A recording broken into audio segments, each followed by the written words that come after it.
सर्वमंगल मांगल्ये शिवे सर्वार्थ साधिके शरण्ये त्र्यंबके गौरी नारायणी नमोस्तुते. शाकंभरी नवरात्र उत्सव पौष महिन्याच्या शुक्ल पक्षातील अष्टमी तिथीपासून सुरू होतो आणि पौष पौर्णिमेपर्यंत चालतो. यंदा शाकंभरी देवीची पूजा पौष शुक्ल अष्टमीला 28 डिसेंबरपासून सुरू होत आहे. याला शाकंभरी नवरात्र उत्सव असेही म्हणतात. पौष महिन्यातील पौर्णिमा ही शाकंभरी पौर्णिमा म्हणूनही ओळखली जाते.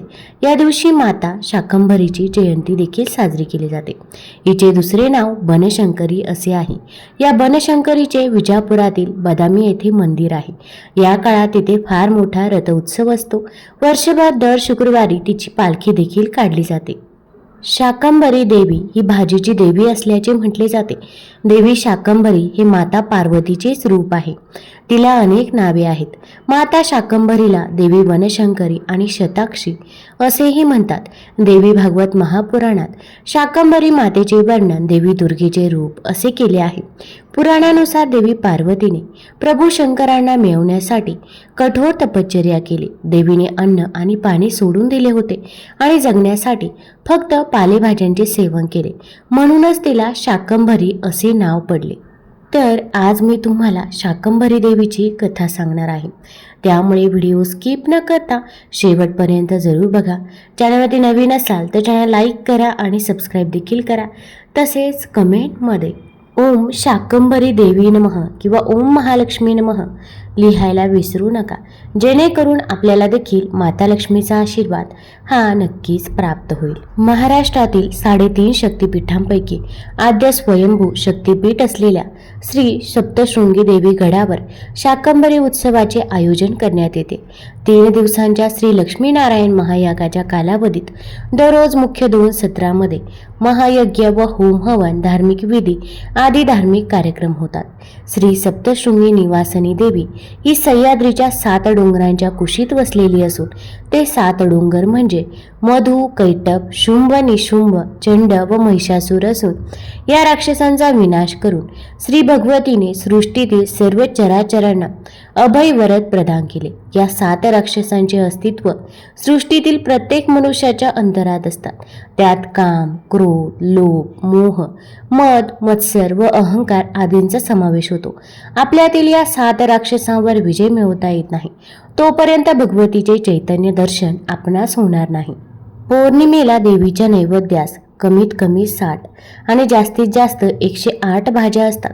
भारतात सर्वत्र शाकंभरी पौर्णिमेचा कुळाचार केला जातो.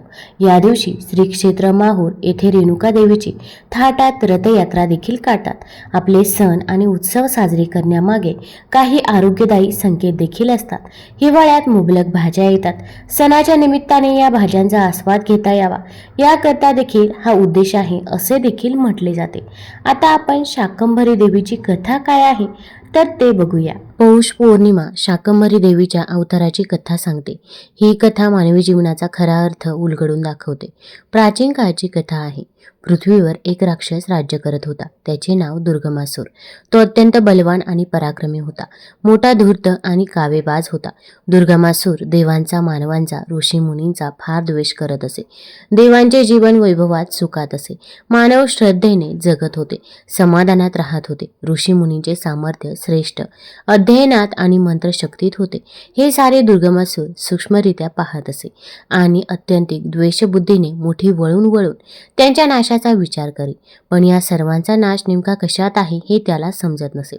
अखेर एक दिवस उजाडला. विनाशकारी अज्ञात शक्तीने दुर्गमासूरला प्रेरणा दिली.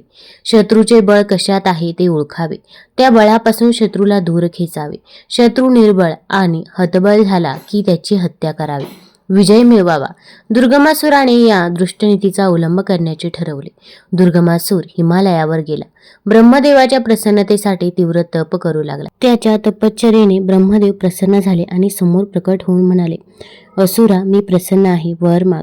हात जोडून असुर म्हणाला, देवा, संपूर्ण वेदांचे ज्ञान माझ्याकडेच असावे. संपूर्ण मंत्रशक्ती ज्ञानासह माझ्या हातात यावी. देवतांना मी पराभूत करावे. ब्रह्मदेवाने राक्षसाची धूर्तता जाणली. ते हसले आणि म्हणाले, तथास्तु.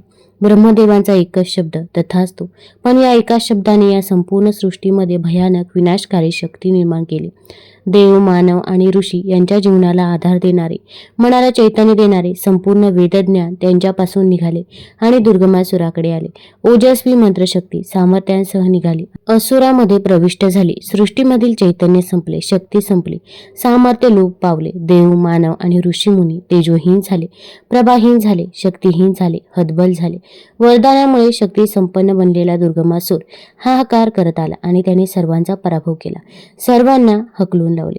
संपूर्ण जगावर अन्यायाची, असत्याची सत्ता सुरू झाली. अत्याचारांना ऊत आला. दुर्गमासूर उन्मत्त बेफाम बनला. मानवांच्या हत्याकांडांचे भयानक पर्व सुरू झाले. अखेर सर्व देव, ऋषी आणि मानव स्वतःला कसे बसे वाचवीत अरण्याकडे धावले आणि गहन अरण्यातील खोल गुहेत शिरले. तेथे लपून बसले. उंच उंच पर्वतांच्या मध्ये दडलेल्या गुहेकडे असुरांचे लक्ष गेले नाही. बाहेरील जगात क्रूर राक्षसांचे थैमान चालू होते. इकडे गुहेच्या आत जीवनाचे नवे पर्व उदयाला आले. सामर्थ्यहीन, ज्ञानहीन, तेजोहीन झालेल्या सर्व देव, मानवांनी, ऋषींनी श्रद्धेची कास धरली. एक वेळ बाहूतील शक्ती नष्ट होते, एक वेळ बुद्धीचे सामर्थ्य नष्ट होते, पण मनामध्ये खोलवर रुजलेली श्रद्धा कधीतरी नष्ट होणे शक्य आहे का? नाही. ही निमालेली श्रद्धा या अंधारी गुहेत जागी झाली. काळ्या अंधारात प्रकाश किरण यावा तसे झाले. सर्व देव, मानव आणि ऋषी जगन्मातेला शरण गेले. आदिमाता महादेवीची उपासना चालू होती. गुहेतील भयानकता श्रद्धेमुळे आणि उपासनेमुळे संपली. तेथे निर्माण झाली मंदिराची मंगलता. श्रद्धेमुळे मोठा आधार निर्माण झाला. एक नव्या ऊर्जाचा, तेजाचा, सामर्थ्यांचा प्रत्यय सर्वांना आला. उपासनेला सफलता आली. सर्वांच्या समोर भगवती प्रकट झाली. कशी प्रकट झाली, कसे रूप होते तिचे, आगळे वेगळे आणि भव्य सृष्टीमधील उंच उंच पर्वत, डोंगर, हिरवीगार झाडे झुडपे, नानारंगी फुले, पाने, रसरशीत डौलदार फळे या सर्वांची मिळून देवी तयार झाली. रूप विविध रंगी पण तेजस्वी. जिकडे पाहावे तिकडे देवीचे तेजस्वी डोळे दिसत होते. सर्वजण तिला शताक्षी असे म्हणू लागले. देवीच्या 100 नेत्रांमधून कृपामृताचा वर्षाव होऊ लागला. या वर्षावामुळे सर्वजण उल्हासित झाले. नवा जोम आला, नवे जीवन मिळाले. देवीने अनेक प्रकारच्या भाज्या, फळफळावळ आणि अन्न तयार केले. अनेक रुचकर पदार्थ तयार केले. आईच्या मायेने सर्वांना पोटभर खाऊ घातले, सर्वांना तृप्त केले. या देवीला सर्वजण शाकंभरी देवी असे म्हणू लागले. यानंतर देवी गुहेच्या बाहेर आली. तिने गुहेच्या तोंडावर मोठे तळपते चक्र ठेवले. या चक्रामुळे गुहेतील सर्वांचे रक्षण होत होते. देवीने आपली शस्त्रे अस्त्रे बाहेर काढली आणि तिने दुर्गमासुराला युद्धासाठी आव्हान दिले. दुर्गमासूर आपल्या सैन्यासह लढू लागला, पण देवीच्या समोर कोणाचाही टिकाव लागला नाही. राक्षस आणि सैन्य पूर्णपणे मारले गेले. जगावरील मोठे संकट नाहीसे झाले. सर्व ज्ञान, मंत्र, सामर्थ्यसह देवांकडे, ऋषीमुनींकडे आणि मानवांकडे परत आले. देवी त्यांना म्हणाले, हे श्रेष्ठ ज्ञान आहे, हीच माझी वाणी आहे, हीच माझी मंत्रशक्ती आहे, हेच माझं एक स्वरूप आहे. ज्ञानाची उपासना करा, मंत्रशक्तीची आराधना करा, हीच माझी खरी उपासना आहे. तुमचे कल्याण हो. एवढे बोलून देवी अंतर्धान पावली. शाकंभरी देवी ही खऱ्या अर्थाने माऊली देवी होती. तिने सर्वांचे रक्षण केले, पालन पोषण केले, खऱ्या आराधनेचा मंत्र दिला आणि जीवनातील श्रेष्ठ मूल्याचा संदेश दिला. म्हणूनच पौष पौर्णिमेला शाकंभरी देवीची उपासना केली जाते. पौष महिन्याच्या अष्टमी तिथीला सकाळी उठून स्नान करावे. प्रथम गणेशाची आराधना करावी आणि नंतर माता शाकंभरीचे ध्यान करावे. लाकडी पाटावर लाल कपडा घालून आईची मूर्ती किंवा फोटो ठेवा. ताजी फळे आणि हंगामी भाज्या पूजेभोवती चहूबाजूने ठेवा. गंगाजल शिंपडून देवीची पूजा करा. तिच्या प्रसादात खीर, पुरी, फळे, वनस्पती, भाज्या, खडीसाखर, मिठाई, मेवा यांचा नैवेद्य अर्पण करा. देवीला पवित्र अन्न अर्पण करा आणि तिची आरती करा. ही नवरात्रीची पूजा केल्याने अनेक फळं आपल्याला मिळतात. जो भक्त मातेची पूजा, ध्यान, जप, आराधना करतो त्याला लवकरच अन्न, पान आणि अमृत स्वरूपात अक्षय फळ प्राप्त होते.